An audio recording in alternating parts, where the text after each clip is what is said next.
Здраво на сите, јас сум Ева и сум најмладиот проектант во Ornamax во овој момент. Тука сум денес заедно со Вера и Дејан, со кои што би сакала да ја проискутираме темата која што ја нарековме раѓањето на мебел по мерка. Зошто раѓањето на мебел по мерка? Мебелот по мерка постои, мислам дека уште од каменото време, уште од кога човекот почнал да ги употребува материјалите на природата, каде што си го леснувал некако секојдневието. Да, по своја мерка правел различни реквизити во намена која што му користела за дали за готвење, дали за спиење. Така. А сето тоа денес е развиено во една огромна индустрија. Уште од камено време дека тогаш луѓето ги правеле предметите во нивна намена, се развивал тој осет за разни реквизити. Понатаму со низ векови развивање, сега тоа е голем скок, ама доаѓаме и до локалната архитектура, каде што луѓето поготово во типичната македонска куќа, повторно користат мебел по мерка, каде што се правеле сандуци, кревети, столчиња. Миндери што има тука, тоа се елементите за седење, клупите под прозорите. Се она што им е потребно за да функционираат и да им го олесни делот на живење. Да, најинтересно парче мебел од таа архитектура ми е поставувањето на вградени плакари. Луѓето уште тогаш поставувале вградени плакари во зидовите и со тоа ги делеле собите една од друга и правеле еден вид на звучна изолација. Да. Тоа и во денешно време се применува, всушност плакарот да биде поставен баш над зидот кој што граничи со соседната соба. Мебелот по мерка постои многу одамна. Тој се употребува уште и во нашата локална македонска архитектура, во старите македонски куќи, каде што луѓето ги опремувале овие куќи токму со мебел по мерка. Тогаш столаријата се уште била занает, каде што столарите правеле уникатно парче мебел за секој дом, затоа што немало стандардизирани простори. Луѓето едноставно повеќе ги димензионирале овие простори врз основа на чувство колку имаат потреба од. Да, исто и мебелот го изработувале во однос на потребите. Да, најинтересно парче мебел во овие куќи мене ми представува плакарот кој што го градувале во зидовите.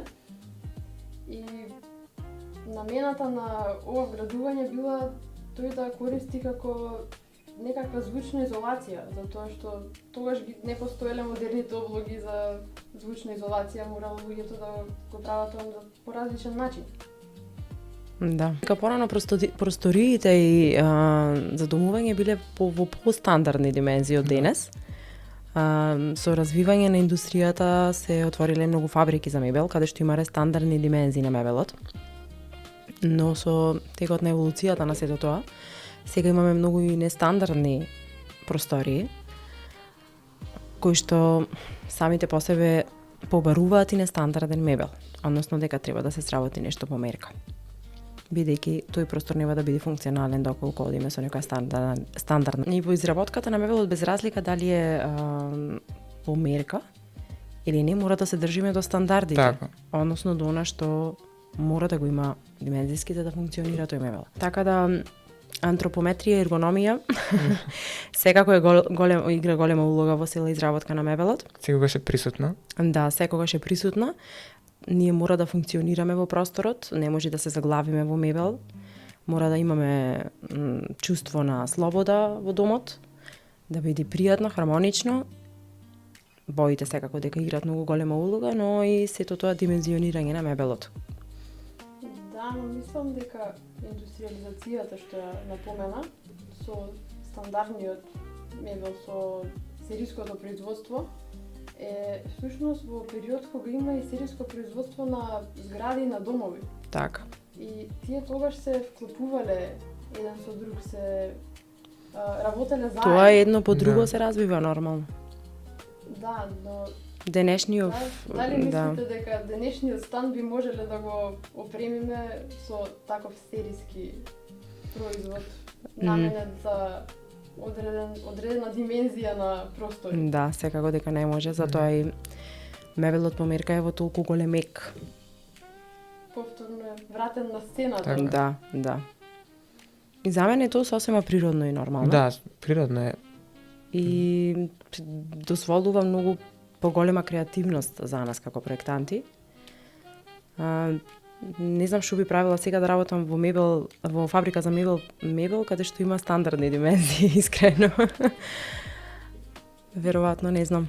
Мислам дека тука креативноста би била во продукт дизајнот. Да. Да.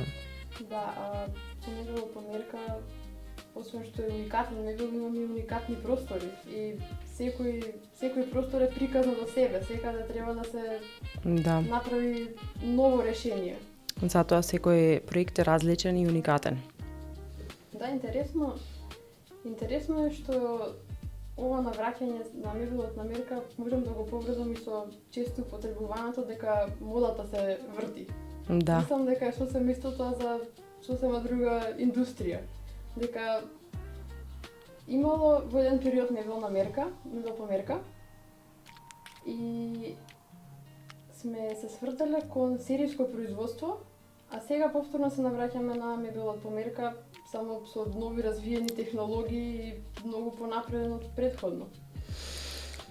Секако на начинот на живот на луѓето многу влијае во однос на и интериерното редување, можам да кажам, бидејќи и стилот кој што се наметнува, тренд е во сооднос на начинот на живот, брз живот, брза понуда, поедноставен мебел, поедноставен за одржување, пофункционален, она што сега најмногу се работи, на сите клиенти најмногу им смета, сакаат се да биде затворено, ништо да не се гледа, никој нема време сето тоа да го одржува, да го средува. Така да сето тоа си повлекува и е поврзано едно со друго. Да, добро го кажа ова, затоа што претходно е во македонската куќа тој мебел по мерка бил баш само по мерка да биде функционален, да функционира за семејството. Така. А сега го имаме и луксузот да размислиме за дизајн, за тоа да ни видува на окото и пријатно. Да.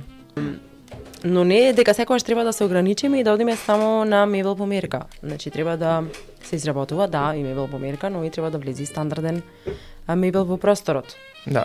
Тапациран мебел, стандардна димензија на маса и столици. Да, малку ги однесовме во крајност темите, ама факт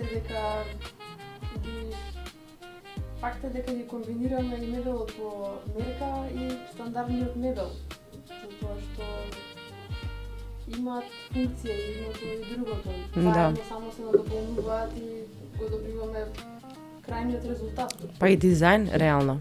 Бидејќи он е точно она што сакаше Дејан да каже, дека не значи дека ако се направи по мерка во еден простор, дека тоа ќе има на крај дизајн. Чао!